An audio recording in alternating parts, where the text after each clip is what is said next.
सीता मेरी मात है,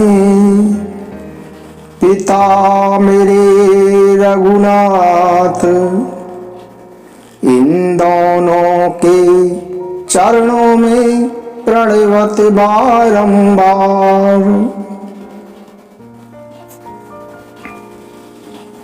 श्री रामचंद्र भगवान की जय, श्री हनुमंत लाल जी महाराज की जय, दशरथ महाराज की जय, वृंदावन धाम की जय। जय जय श्री सीताराम, जय जय श्री सीताराम। तारकु असुर भयउ तेहि काला, भुज प्रताप बल तेज विशाला, तेहि सब लोके पति जीते, भय देव सुख संपत्ति रीते। अजर अमर सो जीति न जाई, हारे सुर करी विधि लड़ाई। तब बिरंची सन जाई पुकारे, देखे विधि सब देवी दुखारे। तारक नाम का एक असुर था, जिसकी भुजाओं में अत्यंत बल, प्रताप और तेज था। उस असुर ने सारे लोक और लोकपालों को जीत लिया और तब देवता सुख संपत्ति से हीन हो गए। वह तारक असुर अजर अमर था, इसलिए कोई भी उसे जीत नहीं सकता था। देवता उसके साथ अनेक लड़ाइयां लड़कर हार गए। तब उन्होंने ब्रह्मा जी के पास जाकर पुकार की। ब्रह्मा जी ने सब देवताओं को बहुत दुखी देखा और देवताओं को समझाकर कहा कि इस दैत्य की मृत्यु शिव जी के वीर्य द्वारा उत्पन्न पुत्र से होगी। युद्ध में वही इसे जीत सकेगा। मैं जैसा कहता हूं उसे सुनो और उपाय करो। ईश्वर तुम्हारी सहायता करेंगे और काम बन जाएगा। सती ने दक्ष के यज्ञ में देह का त्याग किया था। उन्होंने ही अब हिमाचल के घर जन्म लिया है। उन्होंने शिव जी को पति रूप में पाने के लिए तप किया है, लेकिन शिव जी सबको छोड़ छाड़ कर समाधि लगा बैठे हैं। यद्यपि बात तो बड़े असमंजस की है, फिर भी तुम सुनो। तुम कामदेव को शिव जी के पास भेजो, वह उनकी समाधि भंग करे, तब हम जाकर शिव जी के चरणों में सिर रख देंगे और उन्हें मनाकर उनका विवाह करा देंगे। इस प्रकार से सभी देवताओं का हित होगा। इस पर सबने कहा कि यह सम्मति तो बहुत ही अच्छी है।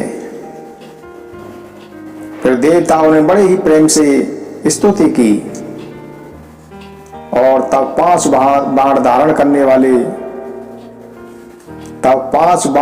करने वाले कामदेव प्रकट हुए। देवताओं ने कामदेव से अपनी सारी व्यथा कह सुनाई।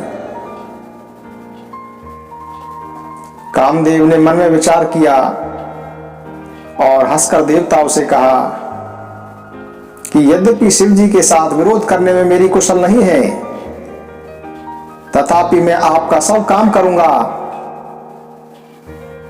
क्योंकि दूसरे के अपकार को ही परम धर्म कहा गया है।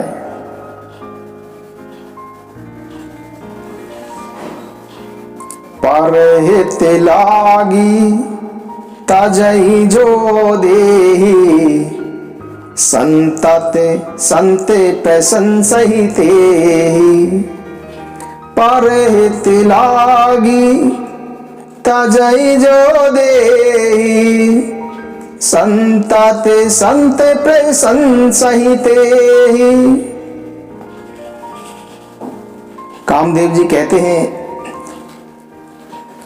जो दूसरे के उपकार के लिए दूसरे के हित के लिए अपने शरीर का भी त्याग कर देता है, संत सदा ही उसकी बड़ाई करते हैं। ऐसा कहकर और सबको सिर झुकाकर कामदेव अपने पुष्प के धनुष को हाथ में लेकर बसंत आदि के साथ चला गया। चलते समय कामदेव ने हृदय में विचार किया कि शिव जी के साथ विरोध करने से मेरी मृत्यु निश्चित है। तब कामदेव ने अपना प्रभाव फैलाया और पूरे संसार को अपने वश में कर लिया। उस मछली के चिन्ह की ध्वजा वाले कामदेव के कुपित होते ही क्षण भर में ही वेदों की मर्यादा मिट गई। ब्रह्मचर्य, नियम, नाना प्रकार के संयम, धीरज, धर्म, ज्ञान, विज्ञान, सदाचार, जप, योग, वैराग्य, सभी ज्ञान रूपी सारी सेना डरकर भाग गई। ज्ञान को अपने सहायकों सहित भागना पड़ा। योद्धा रणभूमि से पीठ दिखाकर भाग खड़े हुए। सत्य, सदाचार, ज्ञान, वैराग्य, संयम, नियम, ये सभी ग्रंथों में ही लिखे रह गए। सभी लोगों ने उनका आचरण करना छोड़ दिया। संपूर्ण जगत में खलबली मच गई। सभी लोग घबराकर कहने लगे कि हे विधाता, अब क्या होने वाला है? अब हमारी कौन रक्षा करेगा? ऐसा दो सिर वाला कौन है जिसके लिए रति के पति कामदेव ने क्रोधित होकर धनुष बाण उठा लिया है? संसार में स्त्री, पुरुष और चर अचर जो भी प्राणी थे, वे सब अपनी अपनी मर्यादा छोड़कर काम के वशीभूत हो गए। सबके हृदय में काम इच्छा जागृत हो गई। बेलों को देखकर वृक्षों की डालियां झुकने लगी। नदियां उमड़ उमड़ कर समुद्र की ओर दौड़ने लगी। ताल तलैया भी आपस में मिलने लगी। जब वृक्ष, नदी आदि की यह दशा हो गई, तब चेतन जीवों की स्थिति कौन कह सकता है? आकाश, जल और पृथ्वी पर विचरने वाले सारे पशु पक्षी समय बुलाकर काम के वशीभूत हो गए। सभी लोग कामांध हो गए। चकवा चकवी भी रात दिन काम के दास बन गए। देव, दैत्य, मनुष्य, किन्नर, सर्प, प्रेत, पिशाच, भूत, बेताल, ये तो सदा ही काम के दास हैं। इसीलिए मैंने इनकी दशा का वर्णन नहीं किया। सिद्ध, विरक्त, महामुनि और महान योगी भी काम के वश होकर कामनी स्त्रियों में आसक्त हो गई। योगी और तपस्वी भी जब काम आसक्त हो गए, तब मनुष्य की कौन कहे? जो समस्त चराचर जगत को ब्रह्म में देखते थे, अब उसे स्त्री में देखने लगे। स्त्रियां सारे संसार को पुरुष में देखने लगी और पुरुष सारे संसार को स्त्री में देखने लगे। दो घड़ी तक सारे ब्रह्मांड के भीतर कामदेव द्वारा रचित है तमाशा चलता रहा। किसी ने भी हृदय में धैर्य धारण नहीं किया। कामदेव ने सबके मन हर लिए। श्री रघुनाथ जी ने जिनकी रक्षा की, केवल वे ही उस समय बचे रहे। दो घड़ी तक ऐसा तमाशा होता रहा। तब कामदेव शिव जी के पास पहुंच गया।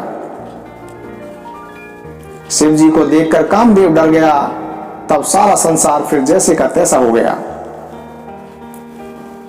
सब जीव वैसे ही सुखी हो गए जैसे नशा पिए हुए लोग नशा उतर जाने पर सुखी होते हैं।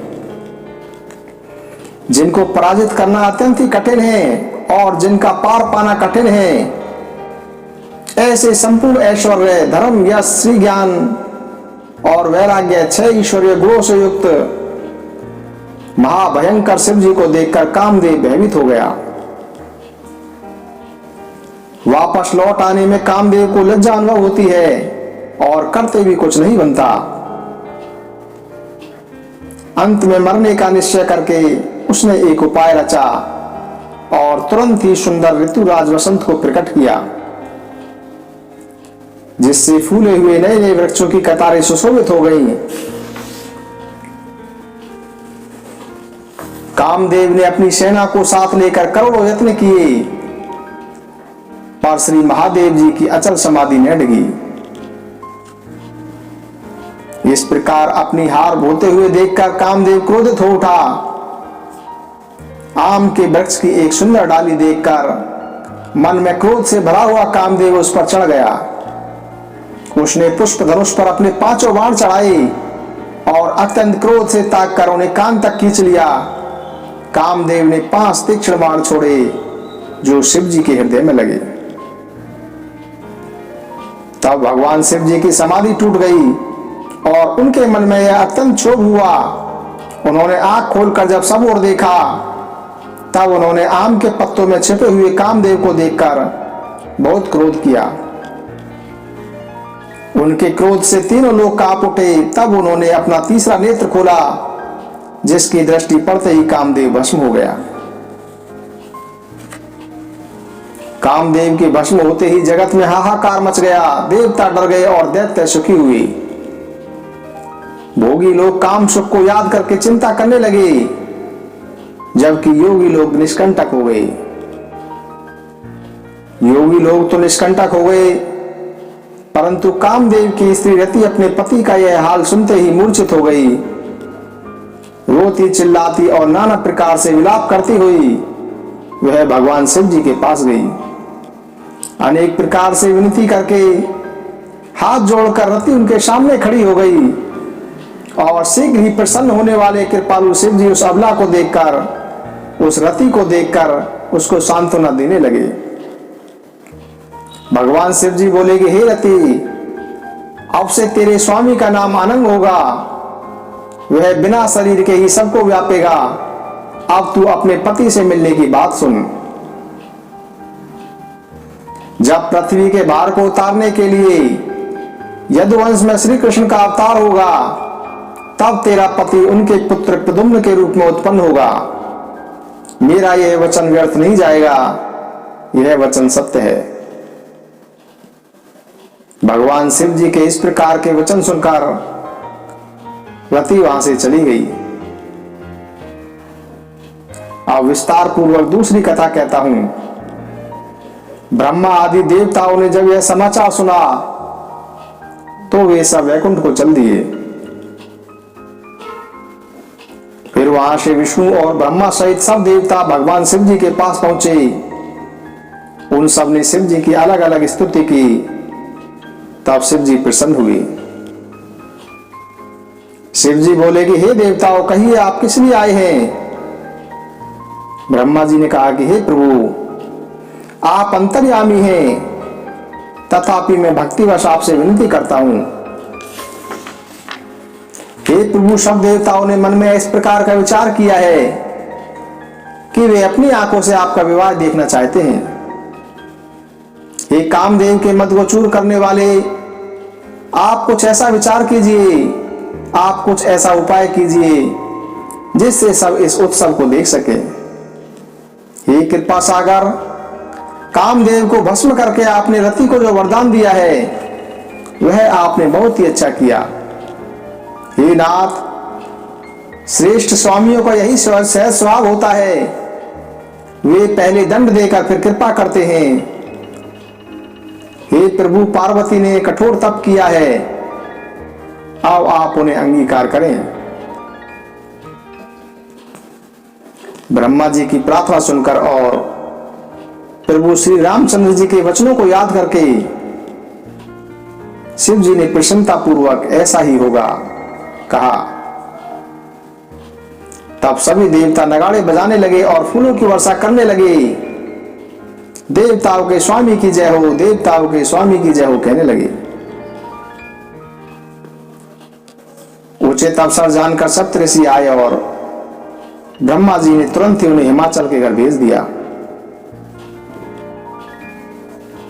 पहले सप्तऋषि वहां गए जहां पार्वती जी थी और उनसे विनोदयुक्त और आनंद पहुंचाने वाले वचन बोले। नारद जी के उपदेश से तुमने उस समय हमारी बात नहीं सुनी थी। अब तो तुम्हारा प्रण झूठा हो गया, क्योंकि कामदेव ने तो काम को ही भस्म कर डाला।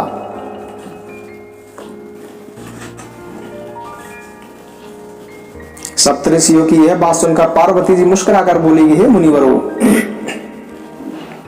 आपने उचित ही कहा कि आपकी समझ में शिव जी ने कामदेव को अब जलाया है।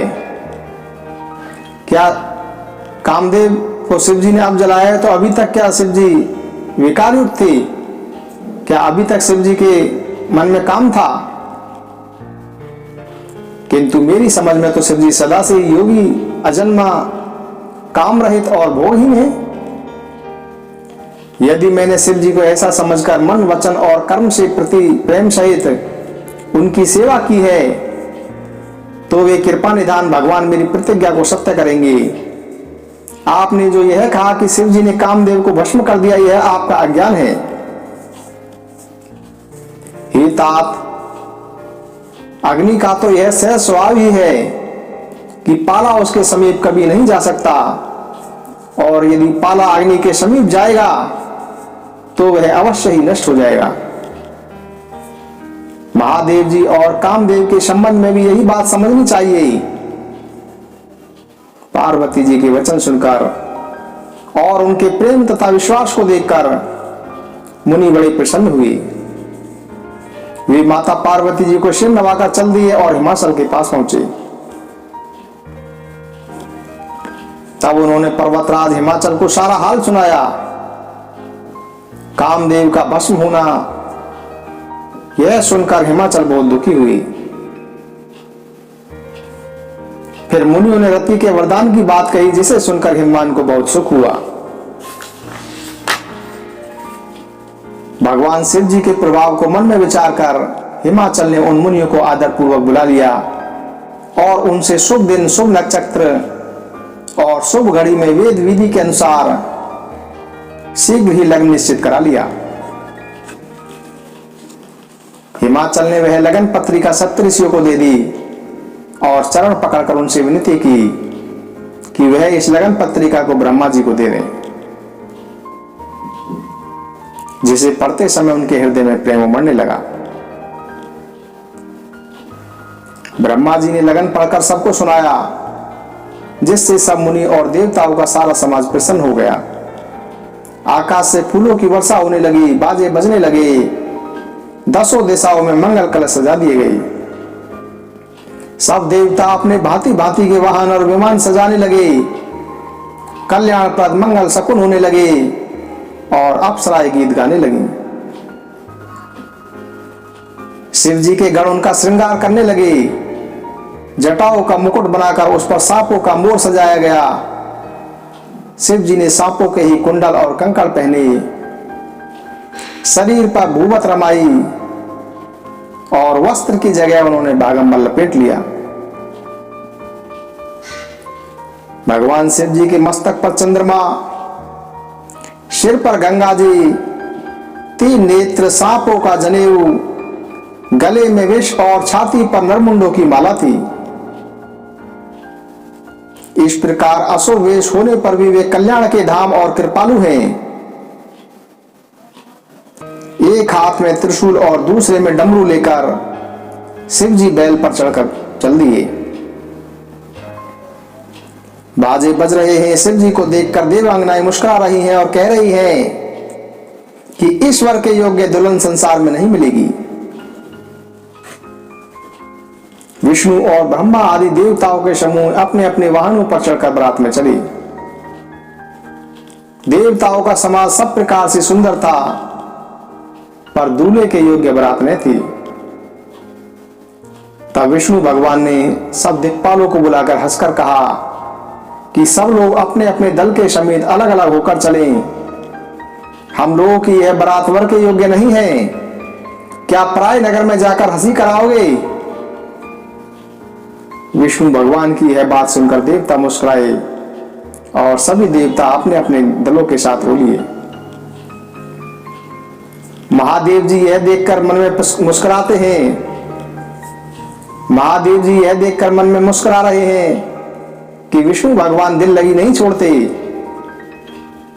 विष्णु भगवान के इन प्रिय वचनों को सुनकर शिव जी ने भी भृंगी को भेजकर अपने सब गणों को बुलवा लिया। शिव जी की आज्ञा सुनते ही सब चले आए और उन्होंने स्वामी के चरण कमलों में सिर नवाया। भांति भांति की सवारियों और भांति भांति के वेश वाले अपने समाज को देखकर शिव जी हंसे। कोई बिना मुख का था, किसी के मुख नहीं था तो किसी के अनेक मुख थे। कोई बिना हाथ पैर का था तो किसी के कई हाथ पैर थे। किसी के अनेक आंखें थी तो किसी की एक भी आंख नहीं थी। कोई बहुत मोटा ताजा है तो कोई अत्यंत ही दुबला और पतला है। कोई बहुत दुबला, कोई बहुत मोटा, कोई पवित्र तो कोई अपवित्र वेश धारण किए हुए हैं। सब भयंकर गहने पहने, हाथ में कपाल लिए हैं। सब के सब शरीर में ताजा खून लपेटे हुए हैं। गधे, कुत्ते, सुअर और सियार के से उनके मुख हैं। गढ़ों के अनगिनत वेशों को कौन गिने। अनेक प्रकार के प्रेत, अनेक प्रकार के पिशाच, अनेक प्रकार की योगिनियों का वर्णन करते नहीं बनता। भूत प्रेत नाचते हैं, गाते हैं, वे सब बड़े मस्त हैं। वे देखने में अत्यंत बेढंगे जान पड़ते हैं और बड़े ही विचित्र ढंग से बोलते हैं। अब बारात भी वैसी ही हो गई है जैसा दूल्हा है। मार्ग में चलते हुए भांति भांति के कौतुक तमाशे हो रहे हैं। इधर हिमाचल ने भी ऐसा विचित्र मंडप बनाया है जिसका वर्णन नहीं हो सकता। जगत में जितने भी छोटे बड़े पर्वत थे, जितने वन, समुद्र, नदियां और तालाब थे, हिमाचल ने सबको न्योता भेजा था। वे सब अपनी इच्छा अनुसार सुंदर शरीर धारण करके सुंदर स्त्री और समाजों के साथ हिमाचल के घर आ गए। सभी स्नेह सहित मंगल गीत गा रहे हैं। हिमाचल ने पहले से ही अनेक घर सजवा रखे थे। यथा योग्य उन स्थानों पर सब लोग पहुंच गए। नगर की शोभा देखकर ब्रह्मा की रचना चातुर्य भी तुच्छ लगता था। नगर की शोभा देखकर ब्रह्मा की निपुणता सचमुच तुच्छ लगती है। वन, बाग, कुएं, तालाब, नदियां सभी सुंदर हैं, उनका वर्णन कोई नहीं कर सकता। घर घर अनेक मंगल सूचक तोरण और ध्वजा पताकाएं सुशोभित हो रही हैं। वहां के सुंदर स्त्री पुरुषों को देखकर मुनियों के मन भी मोहित हो जाते हैं। जिस नगर में स्वयं जगदम्बा ने अवतार लिया हो, उसका वर्णन नहीं किया जा सकता। वहां सुख, संपत्ति और रिद्धि सिद्धि नित्य बढ़ते ही जाते हैं। बारात को नगर के निकट आई जानकर नगर में चहल पहल मच गई, जिससे उसकी शोभा बढ़ गई। अगवानी करने वाले लोग बनाव श्रृंगार करके तथा अनेक प्रकार की सवारियों को सजाकर आदर सहित बारात को लेने चले। देवताओं के समाज को देखकर सब लोग प्रसन्न हुए और विष्णु भगवान को देखकर तो बहुत ही प्रसन्न हुए। किंतु जब शिव जी के दल को देखा तो वहां हड़कंप मच गया। उनकी सवारियों के हाथी, घोड़े, रथ के बैल आदि डरकर भाग निकले। कुछ बड़ी उम्र के समझदार लोग धैर्य पूर्वक वहां डटे रहे। बच्चे तो अपने प्राण लेकर भागे। घर पहुंचने पर जब माता पिता ने उनसे इस घबराहट का कारण पूछा तब वे भय से कांपते हुए बोले, क्या कहें, कोई बात कही नहीं जाती है। यह बारात है या यमराज की सेना है। दूल्हा पागल है और बैल पर सवार है। सांप, कपाल और राख उसके गहने हैं। दूल्हे के शरीर पर राख लगी है, सांप और कपाल के गहने हैं। वह नंगा, जटाधारी और भयंकर है। उसके साथ भयानक भूत, प्रेत, पिशाच, योगिनियां और राक्षस हैं। बारात को देखकर जो जीता रचेगा वह सचमुच बड़ा ही पुण्यभागी होगा, क्योंकि वही पार्वती का विवाह देख सकेगा। बच्चों ने घर घर यही बात कही। भगवान शिव जी का समाज समझकर सब लड़कों के माता पिता मुस्कुराते हैं। उन्होंने नाना प्रकार से बच्चों को समझाया कि निडर हो जाओ, डरो मत, डरने की कोई बात नहीं है। अगवानी करने वाले लोग बारात को लेवा लाए। बारात को सुंदर जन्माशय में ठहराया गया। पार्वती जी की माता मैना ने आरती सजाई।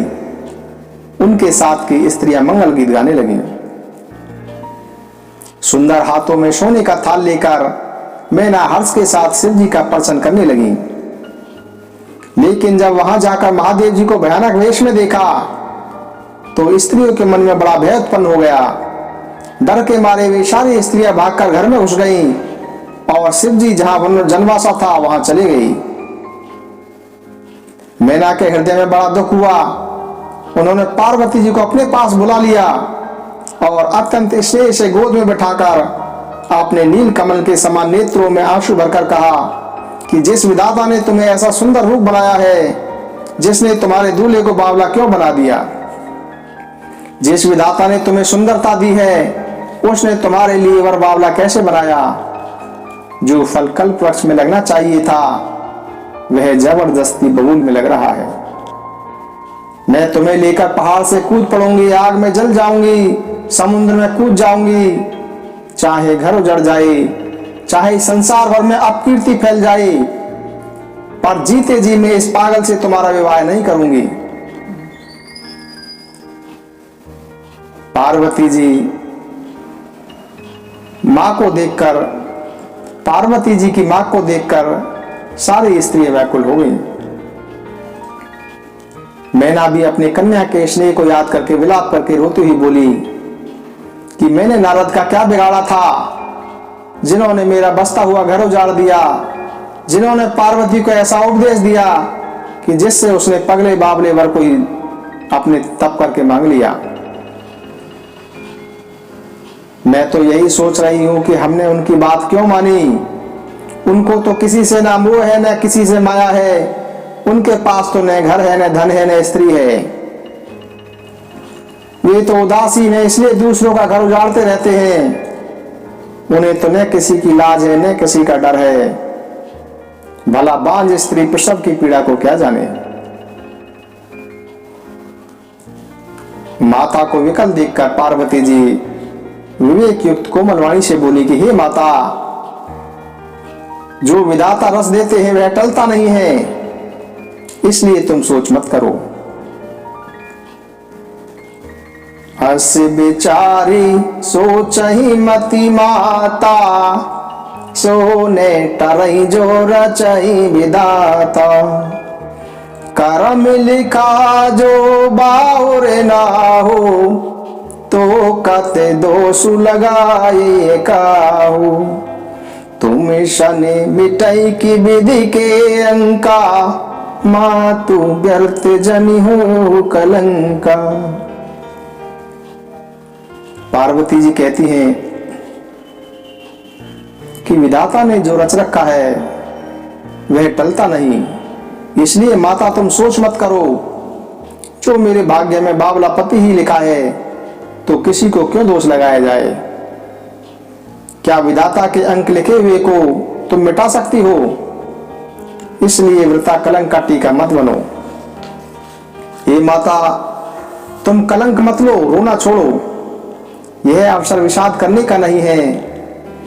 मेरे भाग्य में जो दुख सुख लिखा है उसे मैं जहां जाऊंगी वहीं पाऊंगी।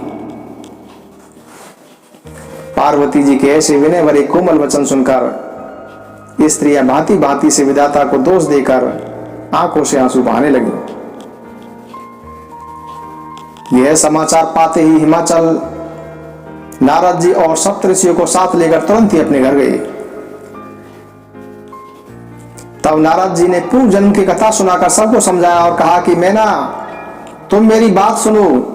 तुम्हारी यह पुत्री साक्षात जगत जननी है। ये अजन्मी, अनादि और अविनाशी शक्ति है जो सदा शिव जी के अर्धांग में रहती है।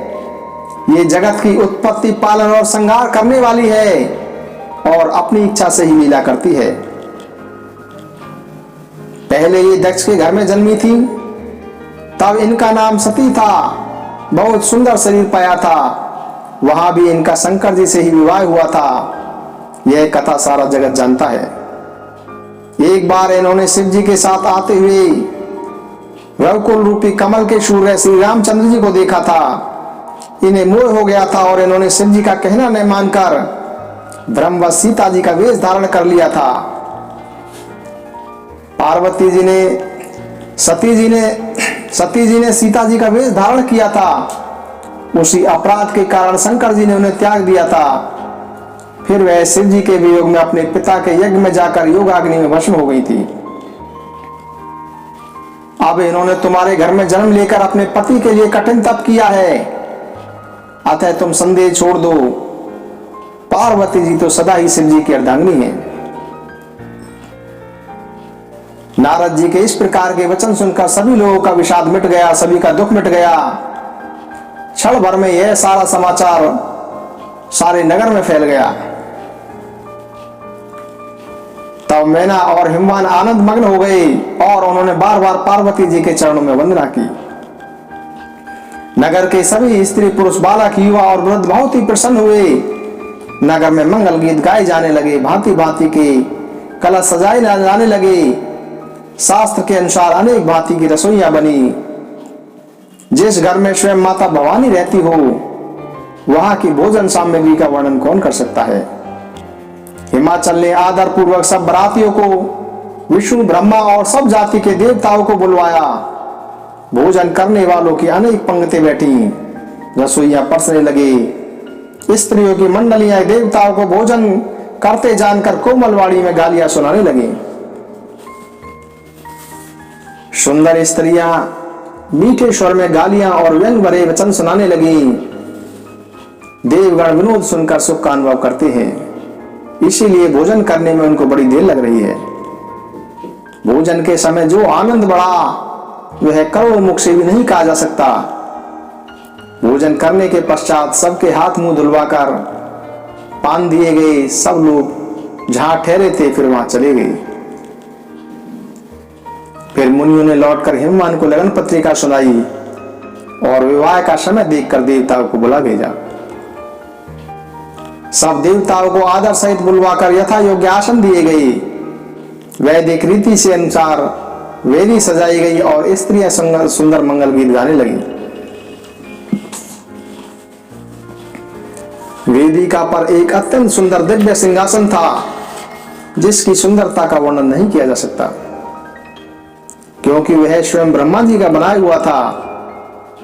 ब्राह्मणों को सिर नवाकर और हृदय में श्री रघुनाथ जी का स्मरण करके शिव जी उस सिंहासन पर बैठ गए। फिर मुनीश्वरों ने पार्वती को बुलाया। सखियां श्रृंगार करके उन्हें ले आई। पार्वती जी के रूप को देखते ही सब देवता मोहित हो गए। संसार में ऐसा कोई कवि है जो उस सुंदरता का वर्णन कर सके। पार्वती जी को जगदम्बा और शिव जी की पत्नी समझकर सब देवताओं ने मन ही मन प्रणाम किया। भवानी जी सुंदरता की सीमा है, करोड़ों मुखों से भी उनकी शोभा का वर्णन नहीं किया जा सकता। जगत जननी पार्वती जी की शोभा का वर्णन करोड़ों मुखों से भी नहीं किया जा सकता। वेद शेष जी और सरस्वती जी भी उसे कहते हुए सच्चा जाते हैं। माता भवानी मंडप के बीच में जहां शिव जी थे वहां गईं।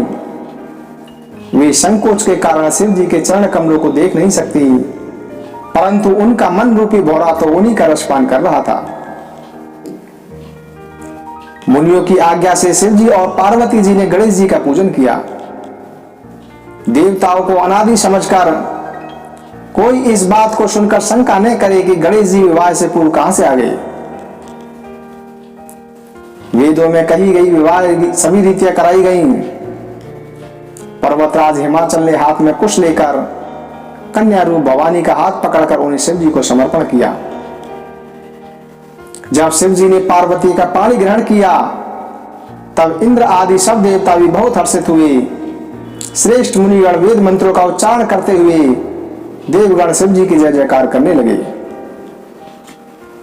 इस प्रकार सर्वत्र आनंद छा गया। शिव पार्वती का विवाह हो गया। अनेक प्रकार के वाद्य यंत्र बजने लगे और आकाश से नाना प्रकार के फूलों की वर्षा होने लगी।